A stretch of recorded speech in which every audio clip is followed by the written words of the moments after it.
چیه یارو زندان انتظار نداری سوارش کنم ببرمش استودیو که؟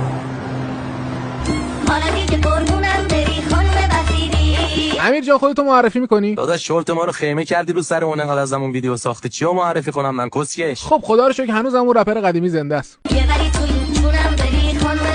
سلام، من متیو هستم، اینجا ماتریکس 2.5 شعبه قزل حساب و مهمون امروز ما هنرمندی بد دهن اما خوش صدا امیر تتلوه. سلام عزیزانم. عزیزانم؟ فوش نمیدی چرا؟ کسخل الان تو بندیم، فوش بدم اضاف میخورم. نه فوش بده ویو بره بالا. خب حله. میدونی با اینکه تو زندانی ولی از یاس و قاف پرکارتر بودی تو این مدت، تو 2 تا آهنگ دادی اونا هنوز هیچ چی ندادن. به هر حال یه فرق بین امیر تتلو و بقیه باید باشه دیگه. ولی خودمونی ما کم کاری هم میکنی جدیدن. لاشی از تو بند پشت میله ته سلول دارم آهنگ میدم، کمکاری چیه؟ قور نزن، هایده 20 ساله که مرده 3 تا آهنگ داده تو این 2 ماه. این تنش خورده به تن پاشایی. میگن زمین زندان سرده. آره خیلی. اونجا میتونن به عنوان فرش خوشتر ازت استفاده کنن. یه بار دیگه اینجوری چرت و پرت بگی به عنوان موکت زیر فرش ازت استفاده میکنم این الان فوش بود دیگه. آقای مسئولش کیه این فوش دادا؟ خایمال. پارتی بازی تا کی؟ پارتی بازی؟ شناسنامه تو زندان صادر شد، کارت ملی ما هنوز نیومد. آقا ناموسن بذارید من 2 تا فوش به این بدم حبسش میکشم. تا حالا از کرده‌های خودت پشیمون شدی؟ من هر کیو تا حالا کردم راضی بوده، خودم هم راضی بودم. چی؟ میگم هر کیو تا حالا بابا حل اوکی، نمیخواد توضیح بدی. سحر قریشی یا سیاوش قمیشی؟ والا داداش سیاوشو که نمیتونم بکنم چیه؟ میخواستم بگم با کدومشون خاطرات بیشتری داری؟ آها با سیاوش.